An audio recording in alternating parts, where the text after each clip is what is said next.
sinew. A lot of people may not even know what sinew is. Simply put, it's tendon off of animals, but why don't you show us some? Okay.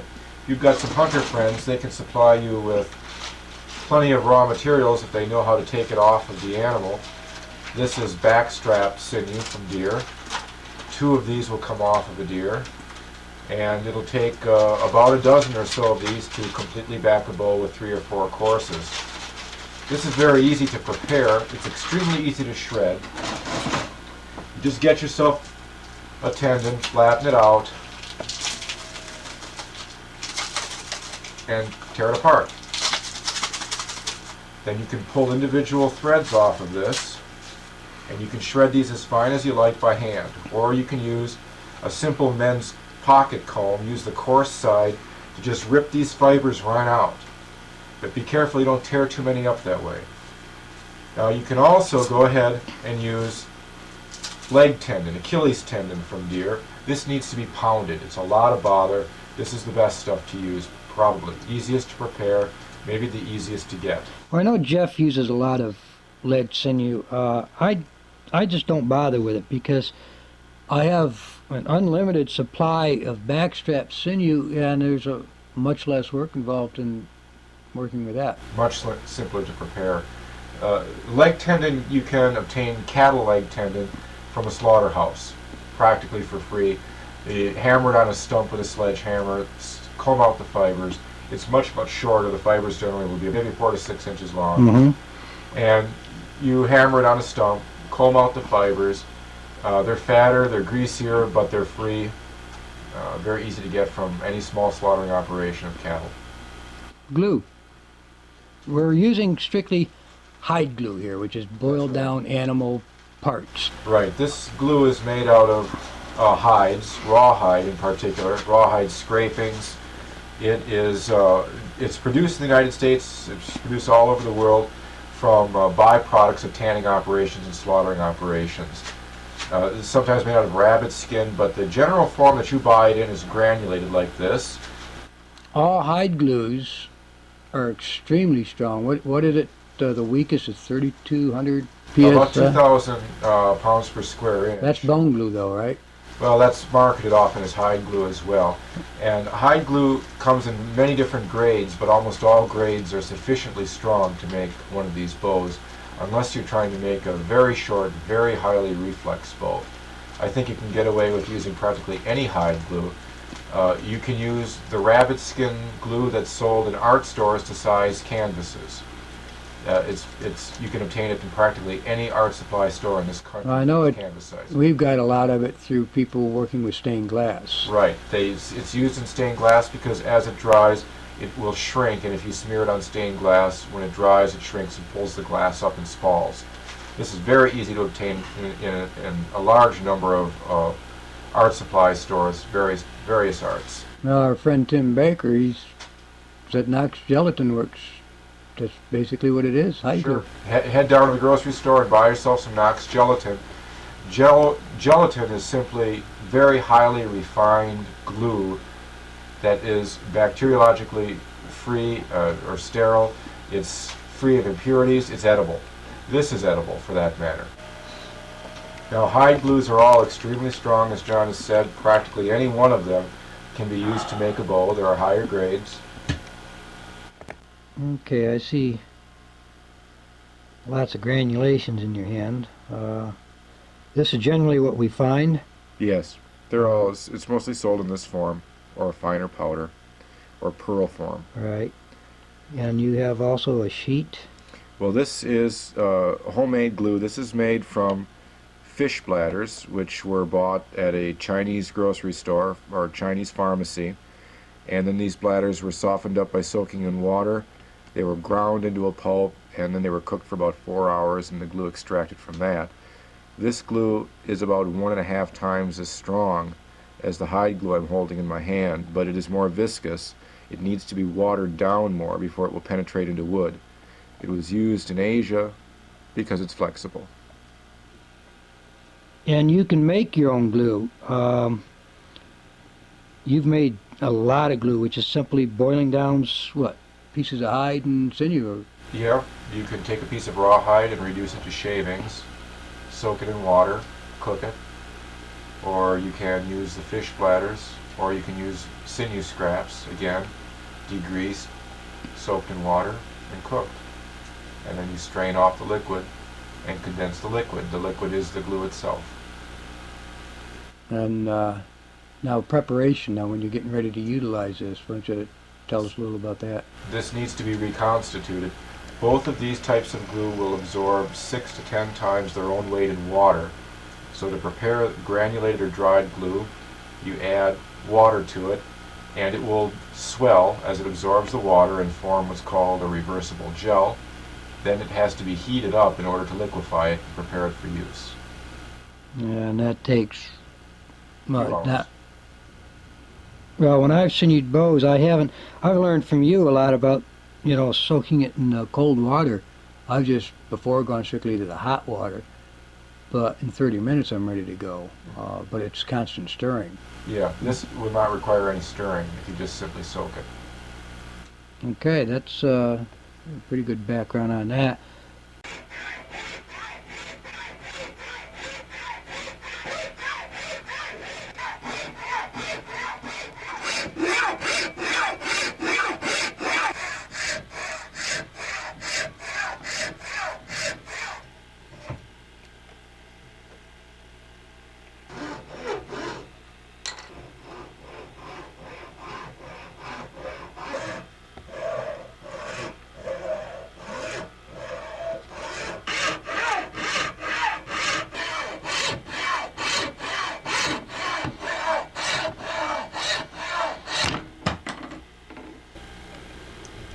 Both the cuts turned out really very well.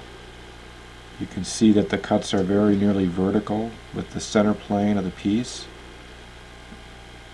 There's a little ledge here that we have to grind off with sandpaper. The cuts are nice, they're straight. Should be a good splice. Nice and simple. Took about 20 minutes.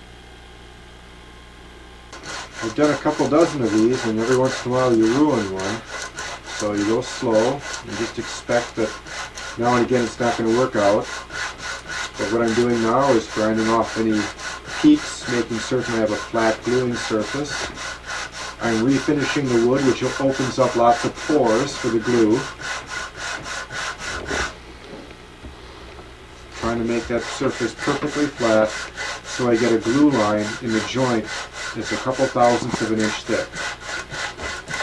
And again, the secret here is there are no secrets, you just go slow. And every once in a while you expect to ruin a piece. And every time you make that cut, it doesn't necessarily turn out right the first time. It's taken me quite a few to get the procedure down. These are the two pieces that we're proposing to join. This is the core, and this is the ear that we just cut out. And we're going to join it right here. So I've bent the piece of wood that forms the core into a curve that fits the ear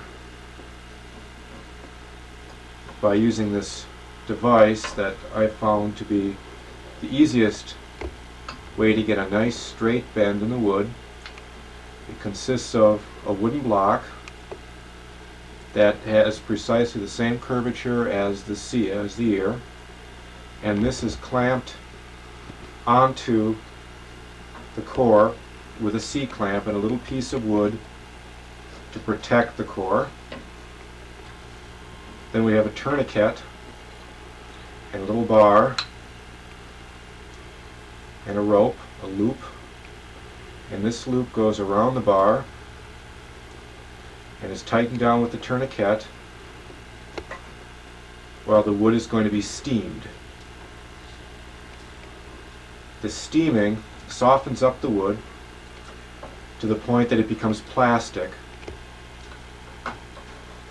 and can be bent and will conform to the bent shape after the heat's removed. I found that this is the best way to do things rather than just using a lot of clamps, because clamps get red hot when they're steamed.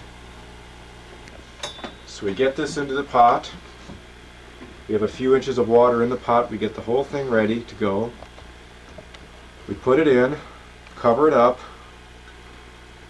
and let it steam for a couple of minutes with the tourniquet placed down very loosely to begin with, so the wood is not stressed before it's been heated. Then after the steam's been acting on it for a few minutes, we take it out, tighten the tourniquet down halfway, put it back in, steam it for a few minutes till it heats up, take it back out, and tighten the tourniquet down all the way. Then we let it in the steam for about 5 minutes or so, and take it out and let it cool naturally in the air. Then when the form is removed, the end of the limb will have this nice bend in it. The ends will be nearly straight. The biggest bend will be in the center where the form had the biggest dip in it, the largest curvature. This particular way of doing things gets rid of a lot of C-clamps which are hard to turn down. It's more primitive. You could do it under very primitive conditions. It's more adjustable. If the limb is starting to twist, this bar can be repositioned very easily. Slide it up, slide it down to the end. The whole system is very easy to operate, very easy to use. It's very sensitive, and to give you a very precise curvature bend. What we're going to do is mark out the cut that has to be made into the core to receive the ear. This is a single fishtail splice. It's about 3.5 to 4 inches long. It's at the very end of the limb, so we center the ear so that the line that runs down the middle of the ear would continue to become the center line of the bow. And then we just mark out with pencil the line that we want to cut along. And then we cut within that line slightly to get just a little extra material on each side in case we goof.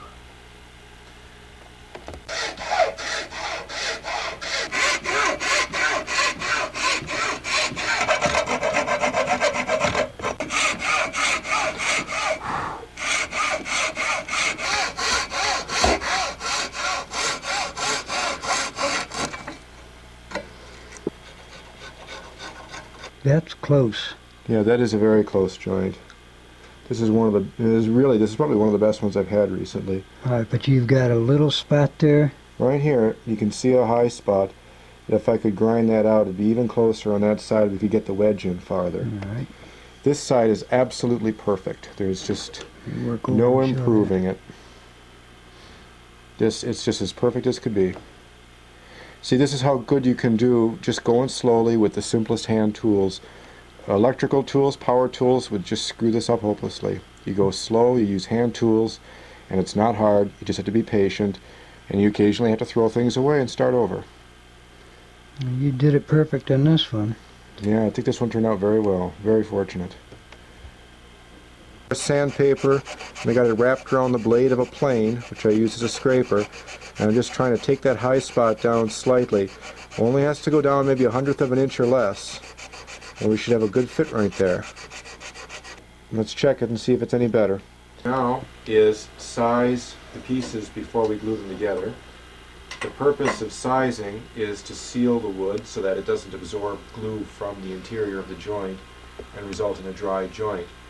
This should always be done immediately after, or as soon as possible after, resurfacing the pieces for the joining, because a fresh surface absorbs glue better than a weathered surface. Also, I've got a heating pad wrapped around the parts because a hot piece of maple will absorb the glue much better than a cold piece. So I've heated it, dip my finger in the glue, smear a little on, give it a nice even coating, not too thick. And the purpose of this again is just to make sure that the wood does not absorb glue from the interior of the joint. Okay, I'll put that one aside. And then I take a little bit and do the same thing to this. But what I'm going to do is grab that little bit of sandpaper and run it in there a little bit to roughen it up.